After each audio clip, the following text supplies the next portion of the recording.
name is Aaron Hyatt, and I'm co-owner of Valence Nutraceuticals, and I've been an HTMA practitioner for over a decade now.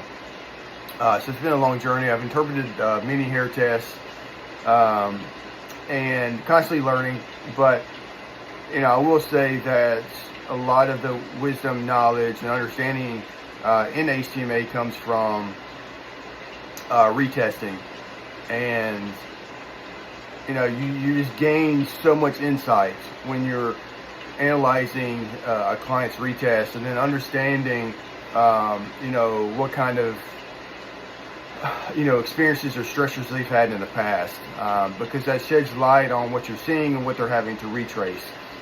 So each person's journey is different in certain ways, and this is why the HTMA field is constantly improving, or it should be, because it's trying to reach its highest potential. As you learn more, this aligns with maybe different protocols in certain ways, different supplements, better supplements, etc. So here at Valence, we're just trying to align that growth in understanding, interpretation, and methodology. So this equates to better supplements or different supplements. So it's important to keep an open mind when it comes to HTMA. Unfortunately, HTMA is such a new science. And it's a complex science too. But it's relatively new to the point that people entering it are trained in a certain way, and so they may not offer the necessary flexibility to the way they were trained that helps to improve the overall program. So for example, we may get comfortable applying a certain method to interpreting an HTMA test, to the point that we don't feel comfortable trying other things, or applying methods outside of the paradigm that we are taught. So it's important, and I understand this, especially when it comes to practitioners starting out. They're getting their feet wet, and they're learning so much. They're even being bombarded by so much. So they want a specific set of rules to apply, to follow, and I get that. I was the same way in the beginning, but this is why, after years of experience, it allows you, it makes you more comfortable at expanding upon that initial paradigm, those initial concepts and etc. So this is why a practitioner first starting out shouldn't necessarily fear changes that a seasoned practitioner is trying to incorporate or basically provide you. Yes, it's definitely this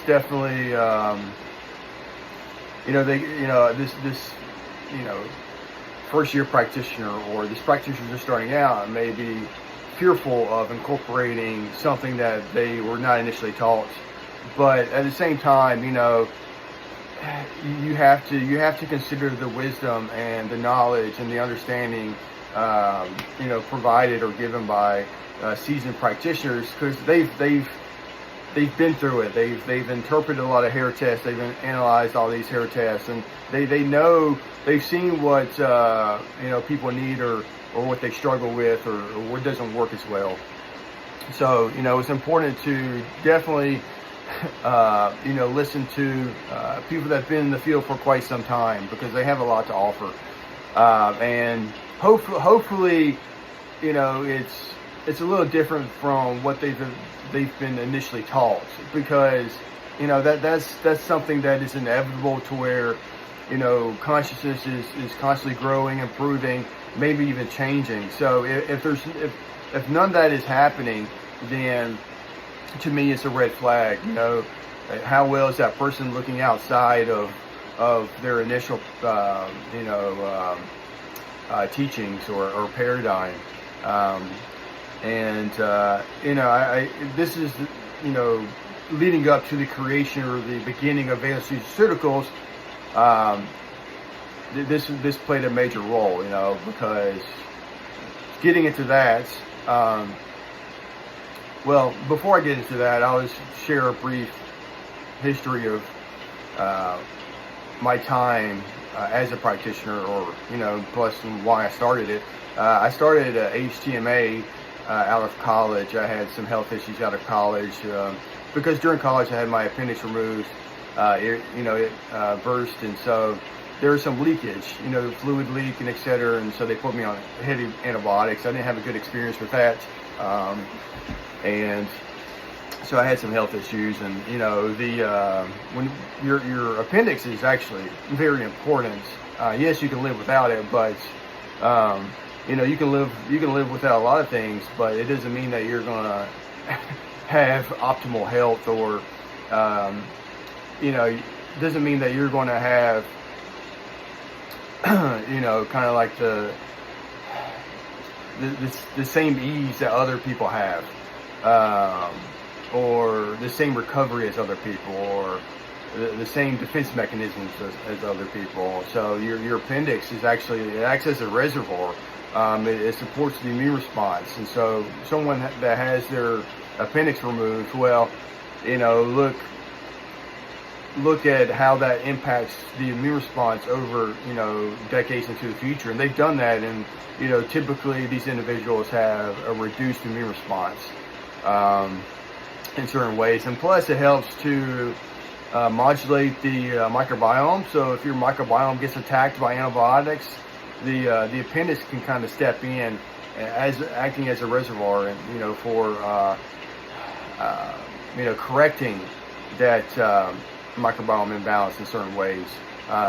You know, it just depends. It depends on your baseline. It depends on many factors on how well that actually you know, works, because you know, the body can have all these defense mechanisms, all these survival mechanisms or responses, but you know, they don't work as well nowadays because we're just so toxic.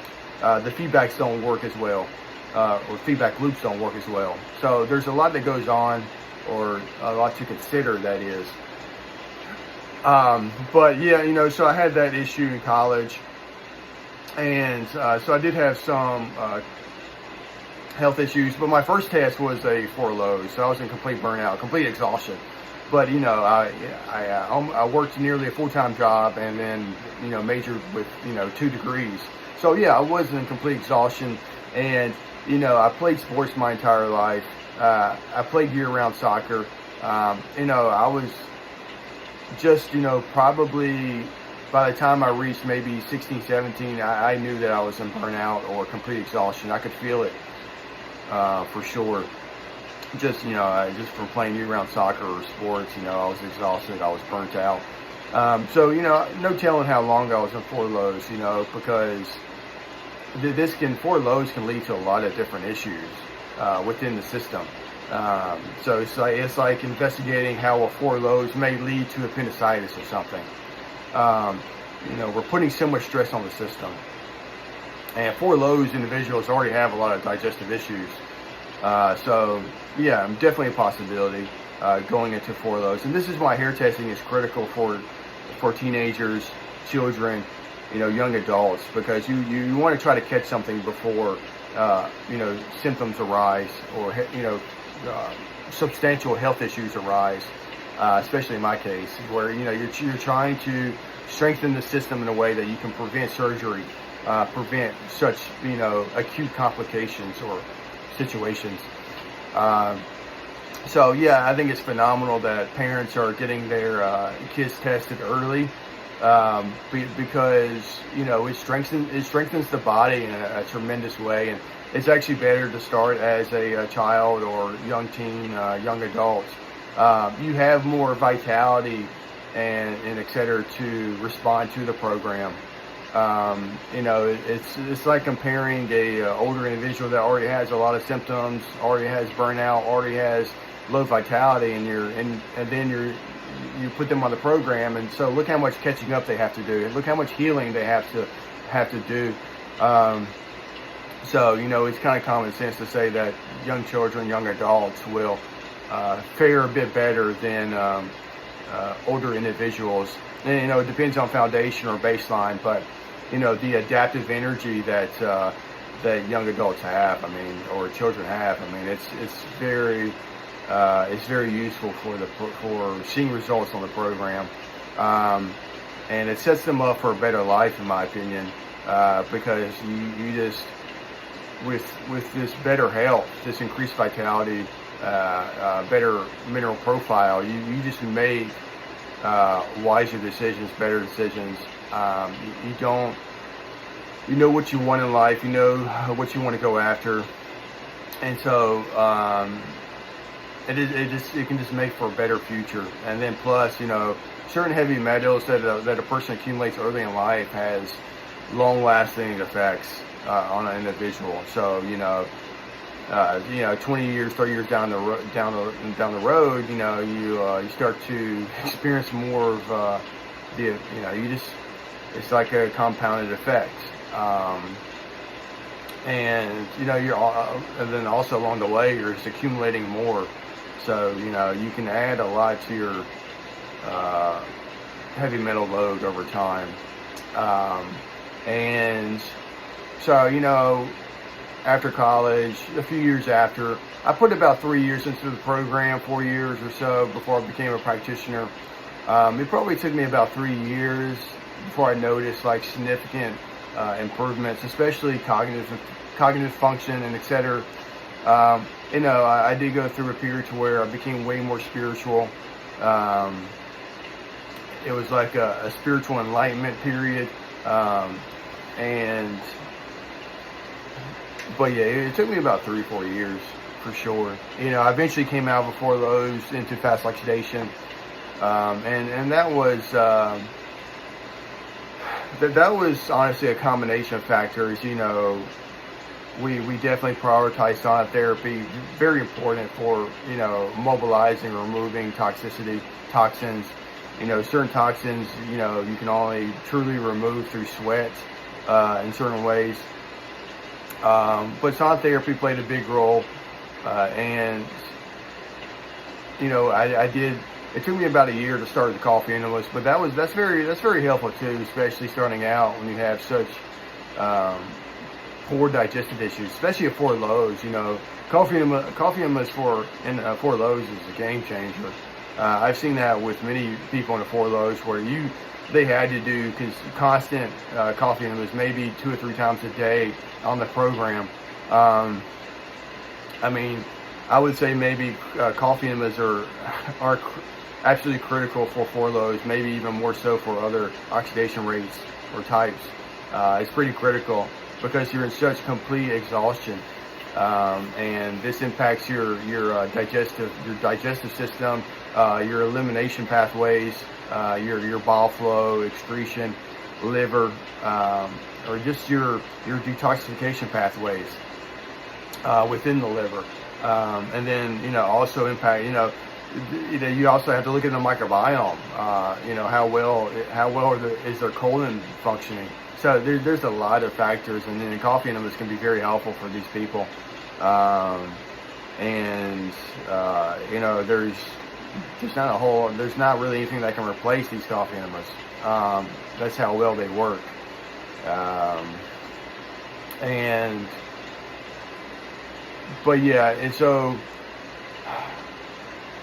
But coming out of 4 lows, you know, diet was a big thing for me. I had to correct my diet, had to get my diet on point. I actually went through a period where I was almost carnivore because I had so many food allergies. And, you know, it really did give me a burst of energy, and I think it probably helped me come out of 4 lows, put me in that fast oxidation. Because, you know, once I started the carnivore diet, or basically just eating a lot more meat, a lot more red meat, I could feel my vitality increase quite a bit. And so, soon after I came out 4 loads into fast. I've been in fast for a long time, and this is why I'm so so dedicated at improving supplements, so that it makes it easier for certain people, to come out of certain metabolic or certain oxidation rates.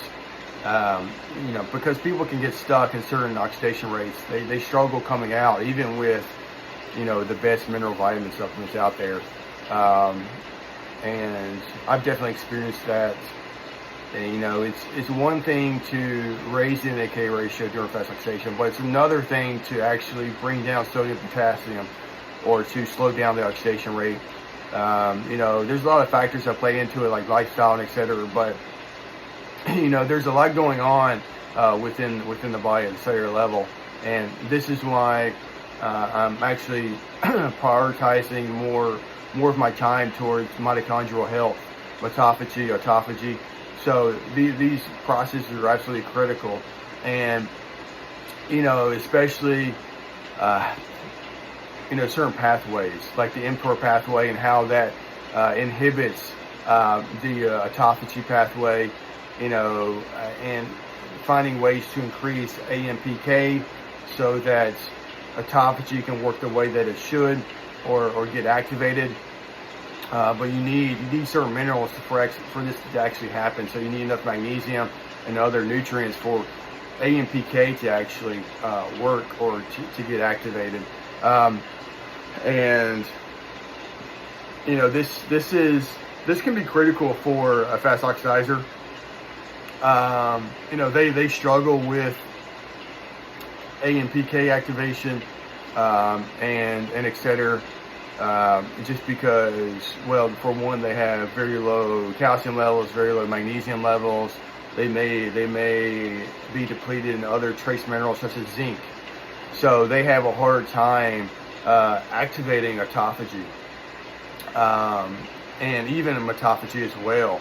So mitophagy is critical for clearing out these dysfunctional mitochondria.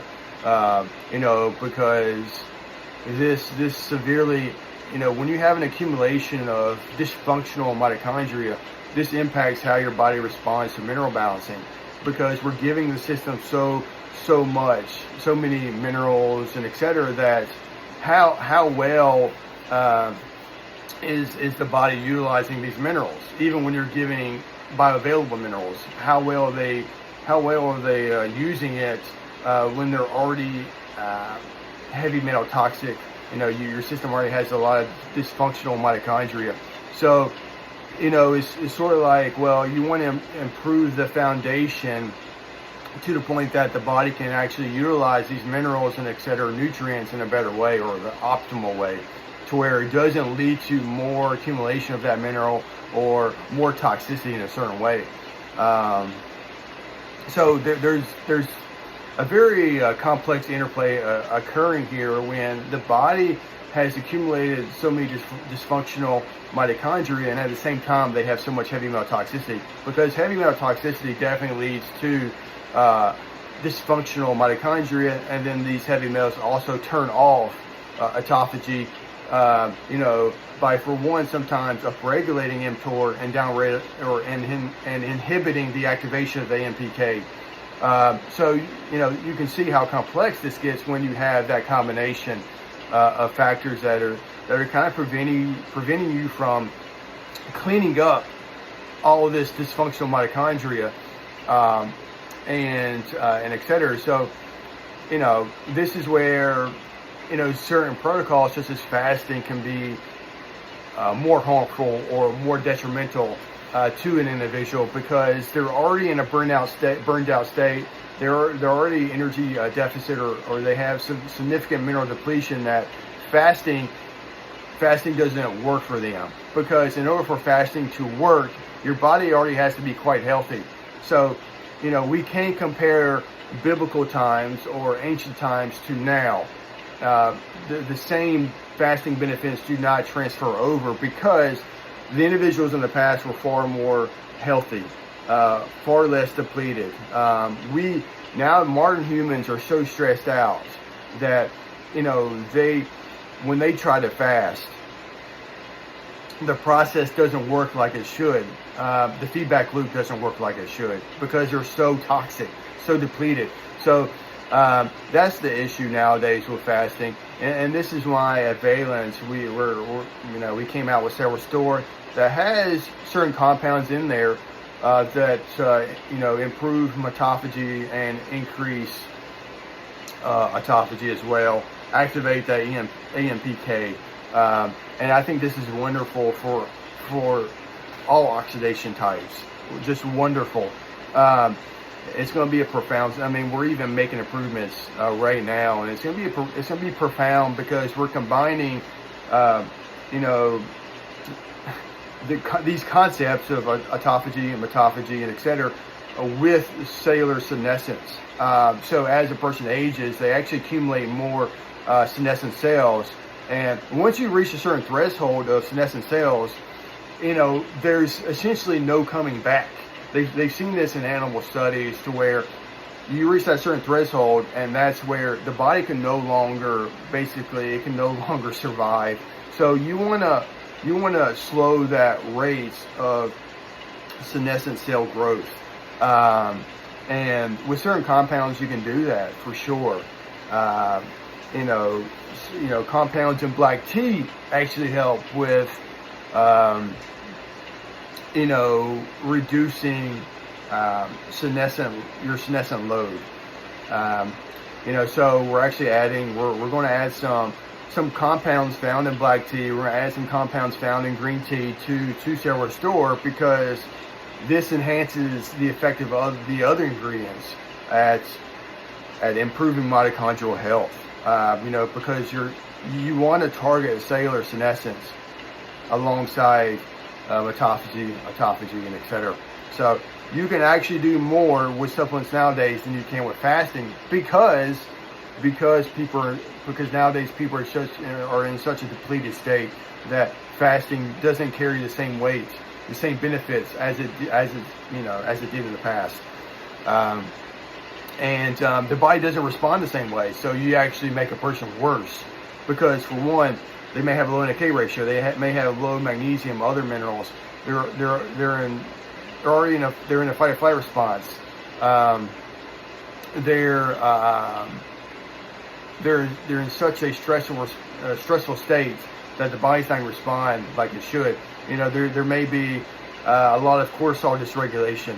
So there's your hormones impact how well your body benefits from fasting. So there's a lot going on here, and this is why Valence, we're coming out with these new supplements in order to incorporate into the HTMA field program in order to create better results and help a person thrive more than they would otherwise without it. Because these mineral vitamin supplements, they only do so much. They can be wonderful for many people, wonderful. And even then, you really don't know, their highest potential. Like, yeah, you can see great results doing something, but can you see even better results? So there's always that question. It's like, well, is there greater potential? This greater potential, or seeking this greater potential, can be very important, because you don't know what you may experience 10 years down the road. So you don't know what your body may be threatened with later on, and so you want the you want the strongest foundations possible in order to overcome this future stress, this future experience. And so this is why I'm always trying to seek a higher potential in something. But we are, a lot of people know that we're making constant modifications or updates to our supplements, because not only is dosing a learning experience, but this is why I like starting out with a low dose and seeing how people respond, and then if necessary we can increase the dose. That's the best way to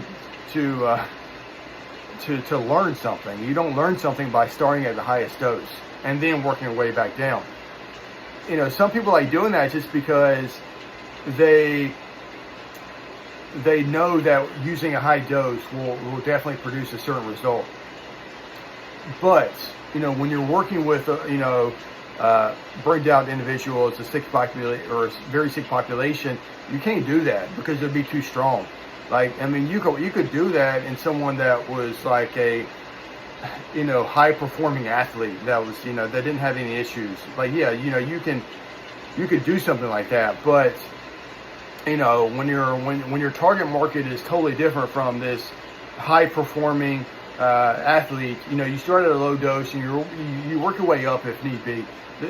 In my opinion, the best way is start at a low dose. Try to find the optimal minimal dose that a person can take to see benefit, taken 3 times a day or something. So it's better to have to take more of a supplement than to take less. And that's the concept that pretty much applies to Cell Restore.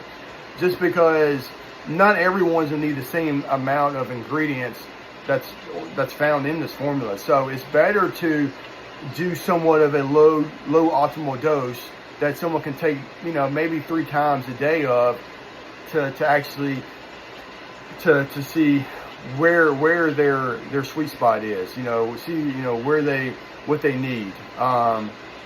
It is a very expensive formula, but it is a high priced product, but it's an expensive product to make in the first place. The ingredients are not cheap. And then we're also trying to modify it a bit to where we're adding liposomal. So it's going to be very effective. It's a little expensive because, well, it's just expensive to make. When you're making high quality products, they're going to be expensive. I really, honestly, working with manufacturers for over a year now, I've learned a lot, and just understanding how the process works, where manufacturers source their ingredients from or raw goods from. It's expensive to make a high quality supplement. That's just the way it is. I don't know how some of these companies make complex formulas and sell them at a low price. I don't know how that's possible. Even when you're buying at a high level, or basically you have a high order. It does lower the cost of them, but not by as much as people think. It has to be a very big order to where you're spending $500,000 to $1 million just on one product.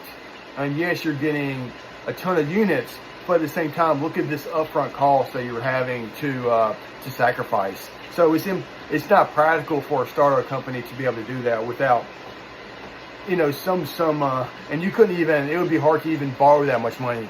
You couldn't borrow that much money because the interest rates are so high the first year. It's not, so the only way that you do this is someone, someone very wealthy that's willing to put down millions of dollars for you. So it would be an angel investor that was willing to take a big risk. This is not always practical. So you have to understand, as a startup, our products are going to be more expensive in the beginning. Maybe down the road they'll reduce in cost as we're able to produce them at a cheaper unit or rate. But I'm not going to say I'm not going to say that will happen just because it's just in general these are very high quality products. And then at the same time we're giving commission to individuals. So it's a 20% commission. Most companies do not offer 20%. This is rarely seen in expensive high quality products. 20% is very, very good. Very good based upon the quality of our products, and so this takes a little bit off the top. And so as a company, you have to make products to stay alive. You have to make quite a bit of profit to stay alive, because just think about the complexity here to where you have to make enough product not only to reorder, but to be able to, or to reorder the same amount. But as you grow, you're having to reorder more and more. So you have to have the money available to do that. But now multiply that by many products. So now you're trying to expand your product line. So and then at the same time, you don't want to run out of the very products or all those products that you have. So you can see the financial obligation that you have to not only replenish what you sold, but to buy more of that times 15 products. So you can see that, yes, it is profit driven. It has to be in order to not only stay alive, but to come out with new products, to innovate, to change, and etc. So yes, you have to charge a certain amount in order to grow as a company. But this is beneficial for, everyone, because especially when the company comes out with new products that benefit people in a broad way, and that's what we prioritize at Valence. We're just not, pocketing this profit. Because look, we within the first year we already have 15 products out, almost 15 products here shortly. So you can see just how much of a substantial growth that is. You don't see too many companies coming out with 15 products within a year and a half. That's unheard of. So yes, we're growing very fast, and we're having to put we're having to put in orders at higher quantities for each product. So yes, it is quite stressful to do this while growing at the same time, and then trying to keep everything in stock. It can be very stressful, and that's part of the learning curve of running a business. So just to sum it up, Valence, our goal is to continue coming out with innovative products, trying to support the HTMA field. And sometimes, in my opinion, you kind of have to go outside of that initial paradigm that HTMA was built on, because you want this outside perspective. You want these outliers, these people that have a different perspective, a different method, because they provide you with not only a new way of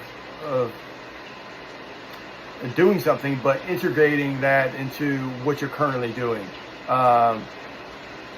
and that's important, because this helps you grow and develop and modify the initial paradigm, the initial process or interpretation or method of doing something. And so this is why, I try to, my takeaway message is, don't be discouraged from trying new products, new compounds, new formulas, because it may shock you, it may surprise you. You want to carry, you definitely want to carry wisdom and understanding before applying something, because it can save you a lot of headache. But at the same time, you don't want this stagnant dogma, or just this certain way of doing something to prevent you from incorporating something new. So you have to have that flexibility and etc. Because that helps you evolve and helps you improve how you set up programs for your clients. So this is one of our business owners, Matthew. He has a podcast, Integrated Thoughts, and Matt Kaufman. He has an excellent podcast, just a very important podcast for people, because you're interviewing people that have a different way of doing things. They have different methods They have different knowledge, understanding, etc. So it's important to incorporate all of that into HTMA science, because you don't want to block everything out. You don't, this tends to be a common proclivity to just block, other ways of doing things, because, we're so stuck in the past. We're so stuck in what Dr. Wilson or Dr. Pollack did, only what they did. We have this fear of incorporating new methods, new products, new formulas, because we're most comfortable with the consistency that these two individuals have passed down. And but it's important to recognize failure, because this method doesn't necessarily help every individual, just because that's how complex the body is. So you want to recognize that failure and figure out why it failed. Maybe you need to add something to it. You don't necessarily have to change the entire foundation or the entire paradigm method that you're using. You just need to modify that method a bit so that it helps them in the way that they need. And that's what we're trying to do at Valence, especially with upgrading the forms. We're improving the forms, so we're improving how the body absorbs these minerals. So that is a modification that can help the people that didn't experience much using other products, or didn't experience the healing that they needed. And then sometimes it takes too long of a period to experience healing with certain supplements, because the absorption rate is so low, or the body's not actually able to break it down properly, utilize it properly. So these are necessary modifications in order to reduce that failure rate, or reduce the turnover, people leaving the program because they didn't see the results that they needed. And I think future products that we're coming out with, such as BioGuard, be substantially helpful. But yeah, Cell Restore, I love it because like I said, we're targeting the mitochondria, and when you target the mitochondria, you can speed up the healing process. You can improve the way that people are responding to these mineral supplements, vitamin supplements, and it actually positively impacts the methylation cycle. Prior, I wasn't able to take so much TMG. I kind of struggled with taking high dose TMG. But what's just fascinating is how your body responds to a combination, or just like a complex formula versus just an isolated compound. So my body, responds to TMG separately, or it responds to isolated TMG differently than TMG combined with other ingredients. It can even be at the same dose. It's just your body handles it differently. So you produce different results. You have a different outcome. And so this is why it's important not to focus so much on how your past experiences were with a single ingredient or a single compound. It's about how that compound is incorporated or used alongside other compounds. So you can produce different results. You can have a different outcome. So you don't want to carry that experience over to this other formula or this other product. You got to separate that. It's almost starting from scratch, because the body utilizes it in a different way.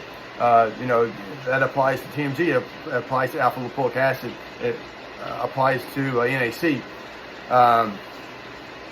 So it's about the synergistic effect versus the isolated effect. And this is shown in studies to where when you take, let's say you take zinc, magnesium, selenium together, well, this is going to have a different effect than taking them separately. Even if you were to take them separately at the same dose. So combining it is going to produce a different effect, because it's it's being digested and utilized at the same time versus separately. Usually at different times of the day. That's how this study was probably done, to where the individual supplements or compounds, individual minerals are taken at different parts of the day versus the outcome of taking it all together in one period. Because it's how your body handles it at one given moment. And so, yes, it gets a little complex how the body utilizes certain supplements based upon, just time and day, and, what it's taken with, and et cetera. So, it's all about it comes down to a lot. But I think Cell Restore is going to be a phenomenal product, or the updated one. It already is a phenomenal product. But we are making it a bit better because we're trying to target cellular senescence a bit more. I love the potential that Cell Restore has, the growth that it has. What it can become. It's absolutely phenomenal. That image is phenomenal. The other one that I'm going to love taking alongside it is BioGuard. I think BioGuard is phenomenal. Just to touch base on chelation a bit, I think chelation is misunderstood. I think, we're starting to lump, when people hear chelation, they're automatically thinking synthetic drugs, when chelation has a very broad term. So, it just doesn't apply to, synthetic drugs. And, it's one of those things to where, the question is, are synthetic drugs or synthetic chelation, is it never necessary? Is it never necessary to save a life? That is such a complex question. I couldn't say no, just because there's so many different contexts and situations that may require a different approach, maybe a more aggressive approach or something. That's a very complex question that I don't think anyone can ever say. The only way you could say no is it's like you compared side-by-side results in just about every situation, which I don't think that's out there. I mean, you would have to find someone that's been an expert in a certain way for decades, and they treated people in a certain way, and they found that, yes, synthetic drugs can be very effective, but this natural way of doing it is just as effective for acute situations. We don't tell people that mineral balancing is enough to address certain acute situations such as cancer. So we can't tell people that mineral balancing is enough to treat their cancer. No. That's negligence. That's significant negligence. So, the same can apply to acute situations. What is enough to save this person's life under certain contexts or situations? So, yes, I personally don't have the experience or the ability to 100% say no that synthetic chelation is never necessary. No, I'm not arrogant enough to say that, because I know that I'm not knowledgeable enough to say that. I don't have the experience to be able to answer that. But that's why I think chelation is misunderstood. It gets a bad image. I think that there's definitely drawbacks to chelation. There's side effects to chelation, but these studies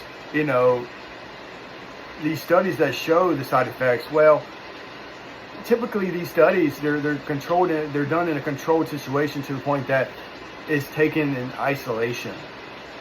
It's taken by itself.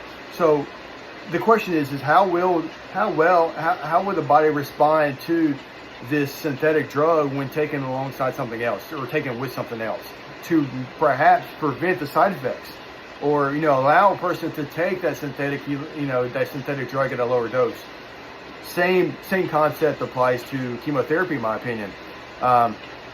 You can actually take something alongside chemotherapy that not only improves the outcome, but allows you to take a lower dose of that chemotherapy drug and reduces toxicity just by taking other stuff with it, because you're essentially sensitizing the cancer cells, the stem cells, to that drug, and so you can take less of it, and you kind of mitigate, reduce that collateral damage along the way. So but most programs, most doctors, etc., most clinical studies are just testing something in isolation, when this isn't real world data to me. I mean, yes, it is in a certain way, because people are prescribed it in this way. They're told to take it in this way. So yeah, I mean, in that way, it is real world data. But at the same time, it's not, because life isn't a controlled study. So there's a lot of factors that are going on that didn't occur in this lab setting or this controlled study. And this is where making certain modifications can change the outcome, change the toxicity. So it is very complex. But I think synthetic drugs do get a bad image by certain people, especially in the HTMA field. I do not to attack certain people, but I do find it a bit arrogant. You want to be as open-minded as possible, because you never know what is required for acute situations. You can't go in making assumptions under acute situations, because that can cost a life. That can make someone struggle a lot more. It can make someone struggle more than they have to, or suffer more than they have to.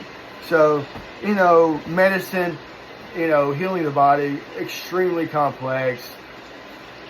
So you don't want to make assumptions and etc. But I think, chelation is a very broad term, when it, and it comes down to context and how it's applied. When it comes to mineral balancing, you're dumping a lot of metals and toxins into the bloodstream. And so your body is using its own proteins and etc. in order to shuttle out or transport these compounds to the kidneys for elimination. The liver, for example, just one example, utilizes glutathione to remove things through bile. So, your body's using its own resources in order to facilitate the removal of these heavy metals. And yes, minerals do help to improve the activity of these proteins, or improve the amount of glutathione that you produce. But these minerals are having to do so much already. And the body does its best at prioritizing how to use the supplements that we're giving, but at the same time, it's not going to say no to help. It's not going to say no to help. The body wants help. Because let's say it's like you're helping the body in a certain way to where it's not having to use as much of a certain protein to transport a heavy metal out, or use as much glutathione. So now that glutathione can be used for different purposes. That protein in the blood can be used for different purposes. So there's a lot of sacrifice that occurs when the body is removing all these toxins or heavy metals. A lot of sacrifice. So we definitely want to help the body over, just compensate, adapt, and improve this process. And this is why I think BioGuard is going to be phenomenal.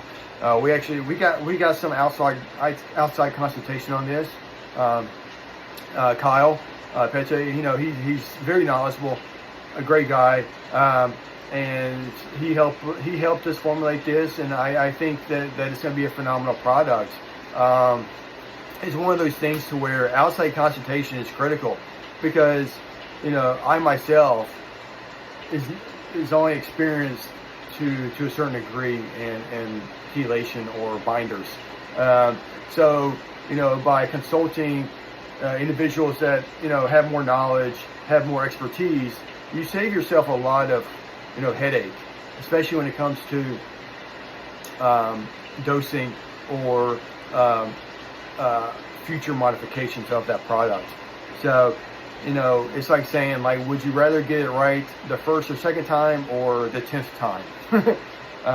And, bringing in outside consultation is critical for that, because, you have to learn from other people. You have to gain insight from other people. That's absolutely necessary for making the best products, possible. You have to learn from other people. So, I think it's going to be a great product, phenomenal product. And, there's a lot of things in there to support the elimination of the heavy metals that are dumped into the bloodstream or mobilized by mineral balancing. It's sort of like sauna therapy. You're mobilizing so many toxins during sauna therapy that your body needs assistance. And mineral balancing is no different in my opinion. Although you are improving the elimination pathways in a certain way, it's just that the body is so overwhelmed. The body is already so toxic. It's already so energy depleted that you need to give it things to support the complete elimination, because the body will sequester and basically store high levels of a certain metal, maybe cadmium, maybe copper, but this can actually still accumulate in the kidneys, even if it's bound to a protein. So even though your body's initiating this binding process, this chelation process, it can still accumulate in the kidneys. So it's not completely removed, from the body. And this is why in the program we give kidney support. So, a binding supplement is no different. It's like, how can we say that kidney support is necessary, but we're going to say that, natural binding compounds are not needed? No, that's hypocritical in my opinion. And, so we want to give a person as much support as possible in order to facilitate the proper elimination or complete elimination of these heavy metals and toxins. So I think BioGuard can be a phenomenal product. And, it does come down to dosing. You have to get dosing right. But, there's going to be some products are going to be expensive because someone may need to take more of it to see a benefit. But, this is where formulating something, is a struggle, because it's easier to take more of something than to take less. So, you have to try to, you're trying to satisfy as many people as possible in terms of dosing, how much they have to take, because, you don't want to have to, make someone spend a ton of money per month in order to find that sweet spot. But it's sort of inevitable. It's something that you can't really prevent without maybe hurting someone else, because you make something too strong. Well, even increasing the serving size still hurts someone, because they may not be able to take just one capsule. So it is a struggle. It's a constant battle, understanding the optimal dosing for every person to a point to where they can either take just one capsule or they can take more. It's just easier to work with low dosing, and then someone can take more of that product. I mean, yeah, it's gonna be expensive, but it's crazy how much it costs to make a product even at low dosing, a high quality product. Because when you work with manufacturers, I mean, you have to be involved in the whole process. You even have to help them source. You have to help them choose certain vendors, because otherwise they may choose a inferior vendor or an inferior raw good or compound. And so quality matters. So you have to help them choose the right vendor, and you're going to pay more getting that from a specific vendor. So just ramps up the cost. The cost rises. The overall retail price rises. So it's hard making a high quality supplement and charging very little for it. I mean, if you were to do that, you're not going to stay in business for very long. And this is not the way to do it, because you want to be able to help people long term. So in order to do that, you have to make enough profit to stay alive and to grow, to come out with new products. So you're not helping anyone by selling a cheap product that puts you out of business. You're not helping anyone. So yes, BioGuard, pretty expensive to make, to be honest. And you can only fit so much in a capsule. So when you're combining a lot of ingredients together, you're counting on the synergistic effect to work better than the individual effect of, or just the effect of a single ingredient. So like, let's say for example, modified citrus pectin. Most studies are done like maybe 5 grams 3 times a day. So you're taking 15 grams per day. Usually this is for acute situations, but can you take, let's say, 500 milligrams 3 times a day with other stuff and get the same effect as 15 grams of that single ingredient? You see what I mean? So you can only fit so much in a capsule. If you were going to do 5 grams of modified citrus pectin alongside 5 grams of other ingredients, you got 10 grams right there. And look how many capsules that would take. It'd be insane. It'd be a huge bottle. I don't know if we could even afford to ship that bottle to many people. So there's a limitation. There's a limitation in formulating capsule supplements versus powdered supplements. And even when you start to combine a bunch of ingredients and for a powdered supplement, then you gotta work on taste profile. That gets really expensive. So yes, there's limitation because you only fit so much in a capsule. But I think BioGuard, I think we reached a sweet spot here, especially with all the other compounds in there. And someone can just take more of it. That's going to be the only practical way for us to do something starting out. And it works. It works. I mean, it's something like this. Let's say Sour Store helps you tremendously. It improves your health dramatically compared to other supplements or compared to being on the program for a year or more. And you want to take 2-3 bottles a month. Yes, it's going to cost you quite a bit, but at the same time, it gives you the results that you need. So is it worth it? Absolutely. Absolutely. If it helps you reach a new level of health or optimization, then yes, it is worth it. Because if you were to buy those ingredients individually, well, it's going to cost you just as, it might cost you more. But at the same time, it's all about the synergistic effect and at a certain dose. So yeah, I do think that it's worth it, especially if nothing else has helped you, and this does. And is it worth spending $300 a month?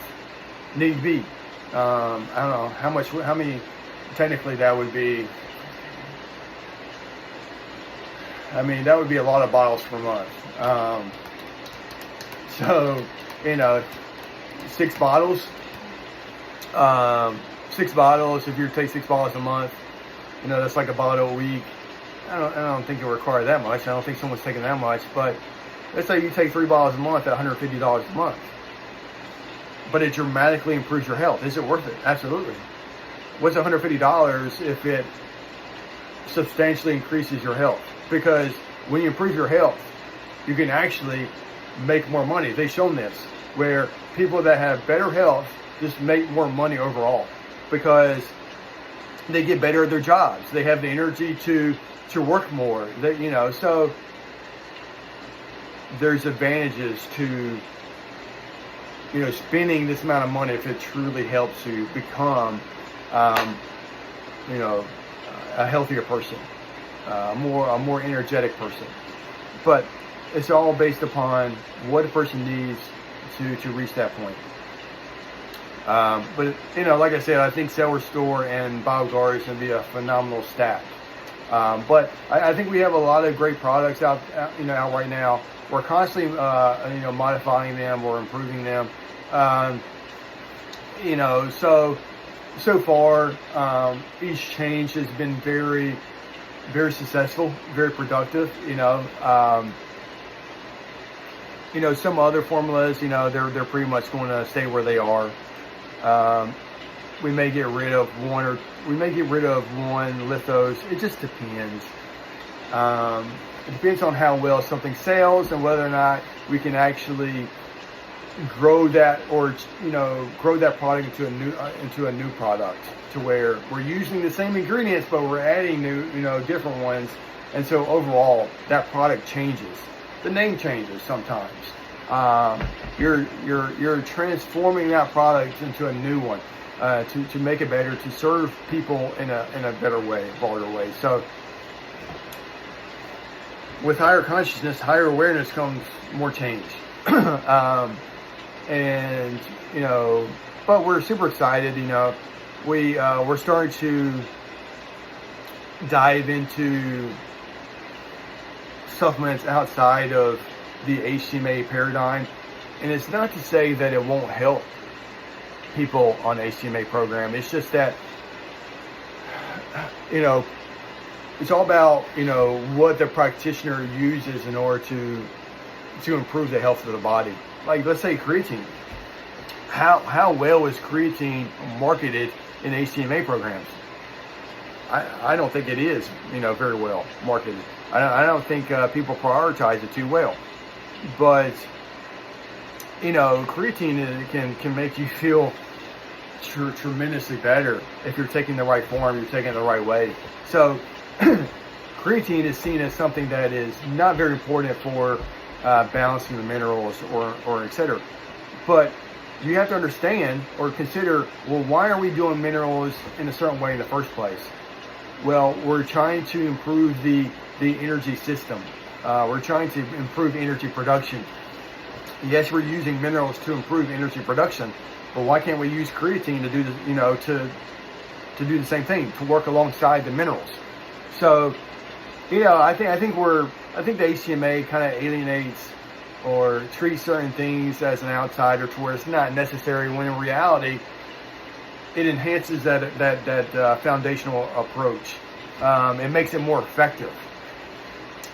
Because, come on, we have to live in reality here, to where people have certain jobs, have certain ways of living that maybe require, these additional products to support them along the way. It's sort of like with, your hormones. Let's say you have low testosterone and you're going on an HTMA program to detoxify you. You're detoxifying the body in such a significant way that, how does that feel when you have low testosterone compared to having higher levels of testosterone and going through the program? It's a huge difference. So what can we do to raise testosterone during a mineral balancing program to make someone just feel, better or more, they want to stick with it? So, these are important contributions or additions, I think. And so this is why, I do think that, gaining a different perspective is important, because you may start to realize it's like, hey, if I incorporate this one, outside, or this one separate product from, this one separate product to the program, my clients, they stick with it. They feel more energized during the program. So finishing with that thought in terms of hormone therapy, alongside mineral balancing and improving how someone journeys through mineral balancing. This is, just to sum it up, it's important to consider supplements outside of this initial HTMA paradigm because, well, you can just give your clients a better experience. It's all about improving the experience. And well, you have to kind of focus on this higher potential because that's what helps improve the experience along the way, the journey of mineral balancing. You want to heal someone, you want to develop someone, but at the same time, well, you want to improve their experience through it. And I think I think we're slowly going to incorporate that into Valence. We already are with Cellar Store and these other products. Trying to incorporate or include somewhat of an outside approach to an HTMA. For example, even herbs. We can discuss herbs. Mineral balancing.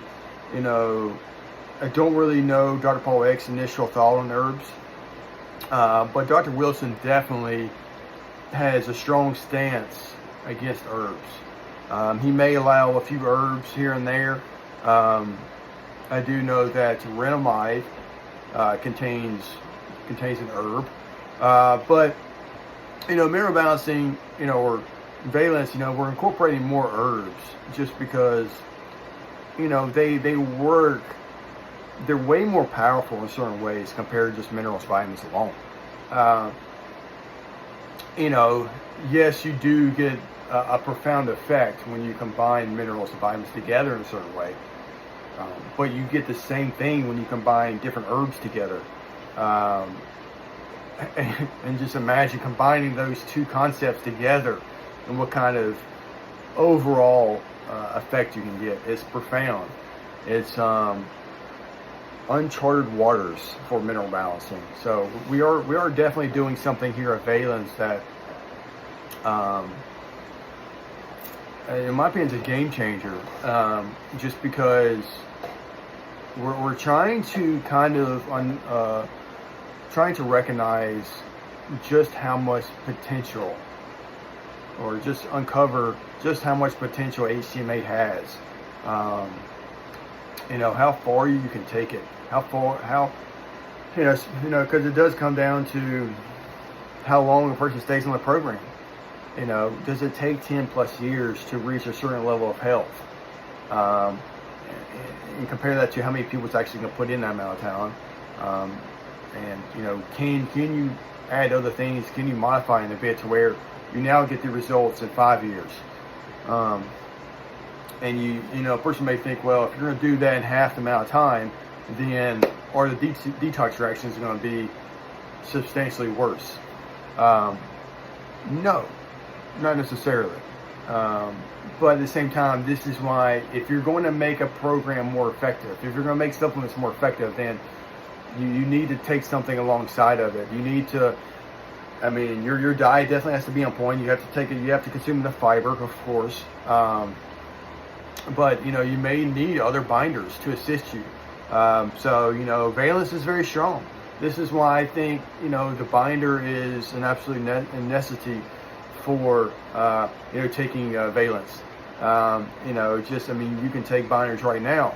A lot of practitioners use binders, modified citrus pectin or Pectisol, Zeobind, Zeocharge. You got all these different binders that someone can take now. It's just that with the BioGuard, we're combining it together in a certain way that improves the efficiency, improves the outcome. And you don't have to buy all these separate products and put them in, and take them together. You get it all in one type of thing. So, I think it's going to be a very good supplement. But yeah, when you have strong supplements, products like Valence, to where the body is absorbing more of a certain mineral and etc., yes, you can definitely detox faster. And this may require you to to take a binder, but there's a give and take. As you see, there's a give and take. Even people that have been on the program for a decade, experienced practitioners, what kind of detox reaction they have when they started valence. It can be profound. All of a sudden it accelerates. They detox even more. So, we're going through, practitioners are kind of teaching clients that, yes, you're detoxing using other compounds, other products, other brands, but does that mean that, oh yeah, you had this lead dump, you had this aluminum dump, you had this manganese dump, and you're going to feel better along the way, of course, but does that mean that you're, reaching a point to where you're removing most of your heavy metals? No, we can't tell you that. We can't tell you that. We don't necessarily, it's relative. We say that it goes deep because, well, you're seeing, what are you comparing it to? So what is HTMA being compared to? It's like most of the allopathic medicine or just the health field in general. What kind of heavy metal testing do they do in the first place? So what are we comparing it to? For example, when we do a program and someone is detoxing a lot of a certain heavy metal, what are other fields doing in terms of measuring their results? Like, you could go on one program and take different products and feel a lot better, but they're not using hair testing to analyze what's going on. So they're not necessarily seeing the heavy metal eliminations coming, or being, shown in HTMA. They may not even use urine testing. But, what results are you, what testing are you comparing it to? And, HTMA, not only is it, it's not that new. It's been around for a while. But even then, how many people are actually setting up a program and, collecting data, such as hair testing or urine testing?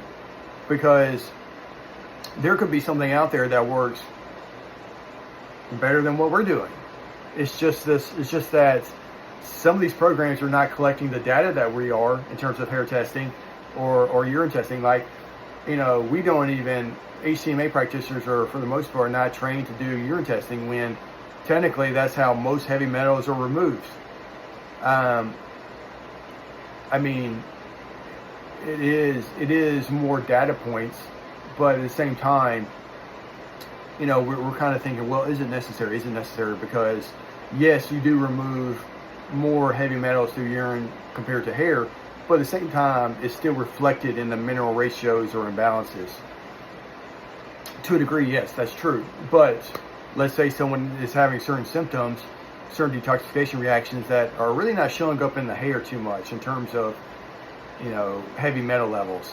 Well, they can feel discouraged because they're not seeing this sharp rise in the heavy metal. Instead, they're just maybe seeing like very small increases or even drops of the heavy metal, or decreases in the heavy metal. Meanwhile, they could be just urinating out a significant portion of that heavy metal.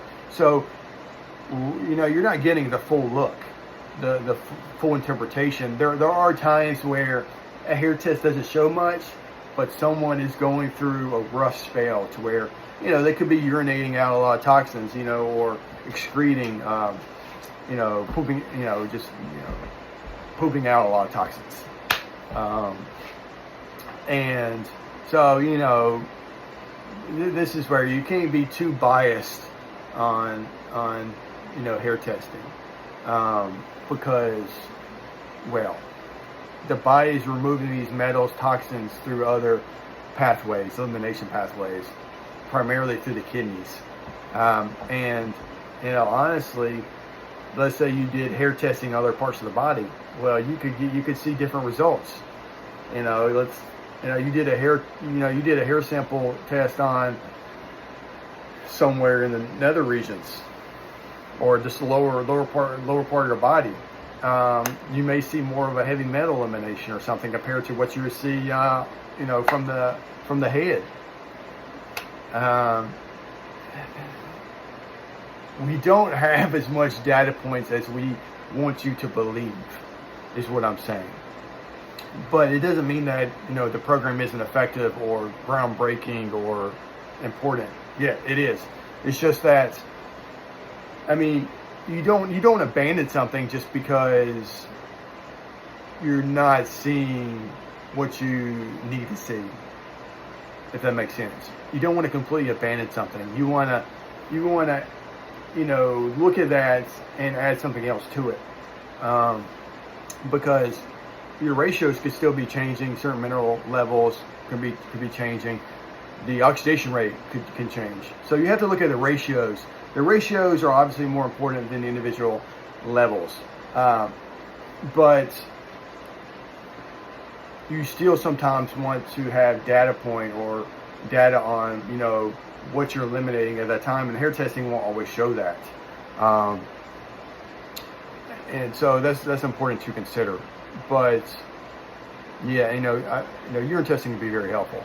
But regardless, I do think, just getting back to valence products, we're definitely, we're doing a new product that's going to be showcased at Hiker Health conference. It's our BHB supplement recharge. We're combining BHB with some other compounds that improve energy production, and we're adding in some paraxanthine. I'm a huge fan of paraxanthine. Matt Kaufman, co-owner of Valence, he first introduced me with to paraxanthine, and I think it's a phenomenal compound. When each person may tolerate a different dose, of course, but trying to use a dose that anyone can benefit from, because like I said, it's easier for someone to take more than less. But technically with the scooper, it's a little easier to work with, because you can always take less of a scooper. It's just that when you take less of a scooper, in order to accommodate how much paraxanthine you can tolerate, well, you're taking less of these other ingredients that you may need more of. So there's still a give and take there, and you're trying to use an optimal dose to where even if someone does need to take less, they're still getting a necessary amount of the other compounds or ingredients. So you can see the kind of thought process involved here. But yeah, we got more products that will come out in the future. But we're definitely expanding our line pretty quickly, faster than what most companies would do. We don't want to stretch ourselves too thin, but we want to try. We're growing pretty quickly. We are making some modifications to current products, for the better, of course. And this is one of those things to where let's say that you're first starting out and you want to make changes to an HTMA formula or a mineral balancing formula, created by Dr. Paul Eck. Well, you just can't. How easy is it going to be? How easy will it be to sell to other practitioners that your way is better? Especially when you're making perhaps significant changes to the supplement, the dose per mineral, etc. So it can be very difficult. So you're somewhat controlled or confined to what other practitioners want. That's how the market works. That's how businesses stay alive or grow. They offer something that other people want, what they want more of. So the same thing applies to mineral balancing. When you're creating a supplement that is used for HTMA programs, well, what are people used to using? What are they comfortable with using? What have they been taught to use? So it's been done for 30 plus years this certain way. How can you just come in right out the gate and just say, hey, you know what, we're going to modify this a bit. You probably won't gain too much support doing that right out the gate. So you slowly do it because you're slowly gaining people's trust that, oh, this person knows what they're doing. This company knows what they're doing. So far, what they've done is working. That's the truth and reality. You have to gain people's trust. You have to get them hooked in certain ways to your new approach. They have to see results. And it's kind of, that's the difficult thing. People want to see results before you even offer it. Well, how do you do that exactly? It's difficult. Hypothetically, let's say, I had this idea of a supplement that could help people, but it was a new approach to HTMA that many people wouldn't accept or want to try out without seeing results, significant results, consistent results. Well, you would have to sort of like, well, how did Dr. Paul Egg start out? Trial and error. So there's some trial and error, and you're doing it on your own clients. But at the same time, it's like you're having to make up this formula. You have to create this formula, and then give it to your clients. Well, it's like this supplement isn't on the market currently, so you're having to make it yourself. So do you have the money to actually manufacture that just to give to your clients to sample out? There's a lot of upfront cost there. It's possible, but it takes a lot more time, way more upfront cost. It's somewhat a little impractical for given certain contexts. But we're not with Valence. We're not starting from complete trial and error because we're working off Dr. Paul Eck's work, his original formula. So we're bridging in that and expanding it. So we're not starting from scratch, So it's not the same trial and error. It's just that when you're using different forms, you can incorporate a lower dosing to where someone can take less of it. It's actually safer that way. It's safer to use a more bioavailable form at a lower dose than it is to use a lesser bioavailable form at a higher dose. So it's actually safer on the system to make something more bioavailable and take less of it. Way safer. And so that's what we're doing at Valence. So by using better forms, someone can take less, and it's safer on the body. The body can handle it better, and it doesn't stress the system because the body can only absorb so much at one time. And so how does the body get rid of the excess? People don't realize that. It's like, let's say you take 5 milligrams of manganese 4 times a day. You're not absorbing that entire 20 milligrams. Not even close. It's like looking at the absorption rates of your typical diet. 1 to 5% absorption rate of manganese. So you're not absorbing anywhere close to that 20 milligrams. Even if you are deficient, even if your body does need a lot more manganese, you're not gonna reverse a deficiency within 1 day. Now look at how much manganese the body holds. It doesn't hold that much. It doesn't store that much. So even if it does have a significant deficiency or deficit, you're not going to correct that in 1 day.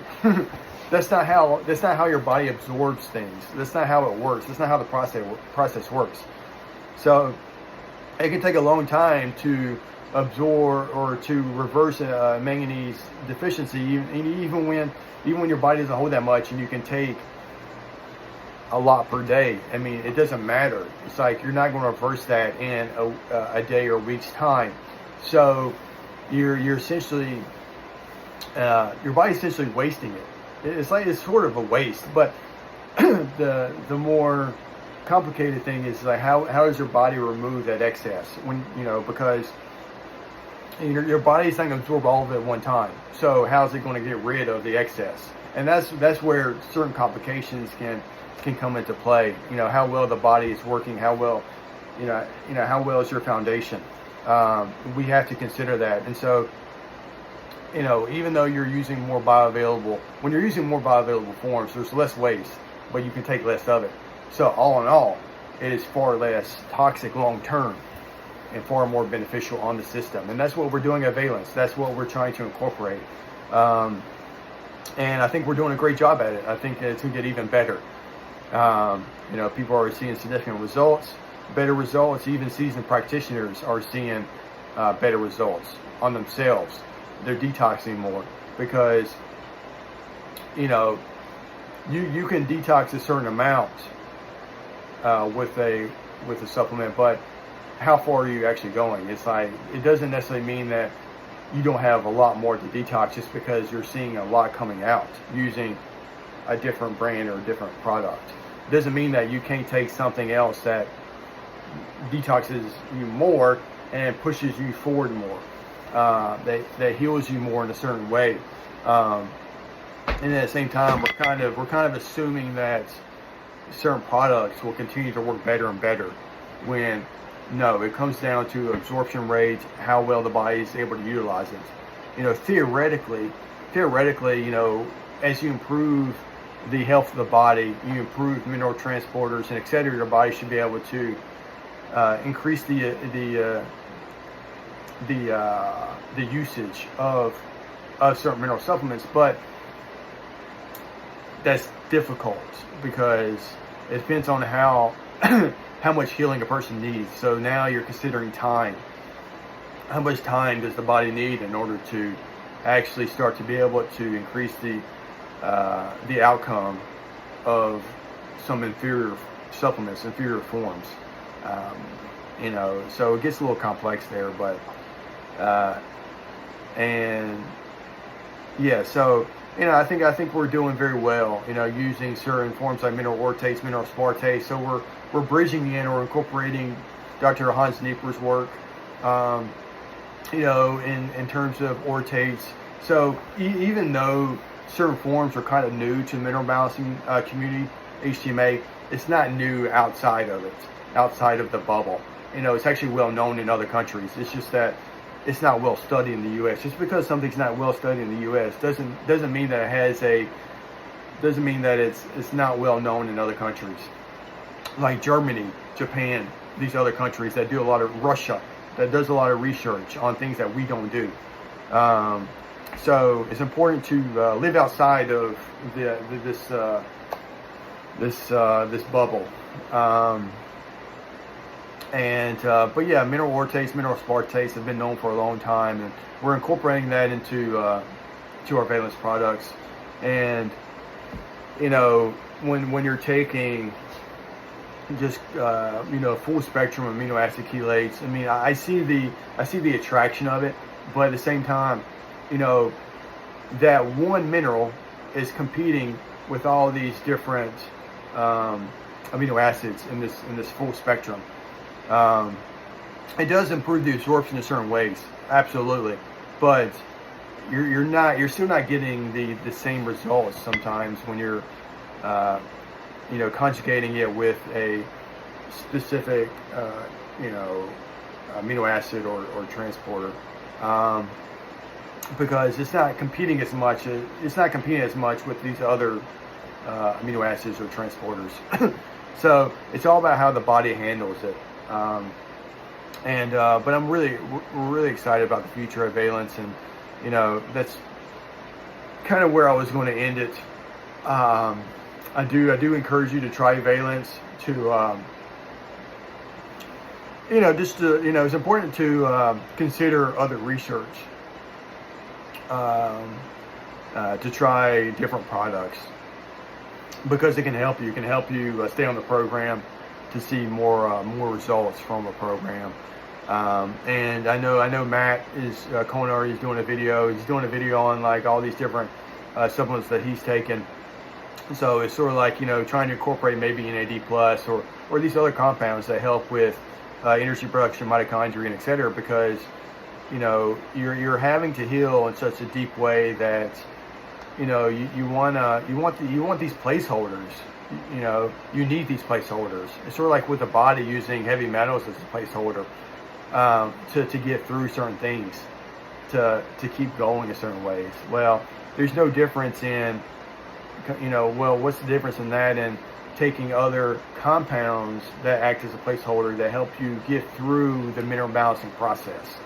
So, got to live outside the bubble, and I think we're trying to shake things up a little bit by incorporating unique formulas like Cell Restore, BioGuard. I think it's going to be a phenomenal addition to mineral balancing, and I'm really excited about it. But that's where I'm going to end it, and I hope this is very informative and you learned something. And please check out Valence. Try Valence. I think it's a game changer to the HTMA field.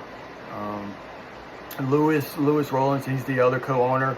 Fantastic guy, very knowledgeable. He runs the Hair Analysis app, and I didn't go over so much of the beginning or the startup of Valence, but Lewis was the initial member or owner person that wanted to start it, initiate the process, and he's the one that first approached me, piqued my interest, got me involved, and then we got Matt involved. But definitely started with Lewis wanting to improve the forms of vitamins and even some of the minerals. He already tried to do that previously with Speed Up and their multivitamin. I'm trying to think of the name, Active B Complex or something. Active Bees. And that just bridged, that led to the creation of Valence. And we're all three of us are just kind of adding our own touch and knowledge to the creation of these formulas, and just adding different compounds. This is why Matt's podcast is so informative, because you're learning of new compounds that you can incorporate into a formula and then apply that to HTMA. So you're connecting these feedback loops. It's very important. Hope this is very informative, and I hope you enjoyed it. But please do try out Valence. Give it a try, and we'll report back to us. Tell us what you're experiencing. Thank you.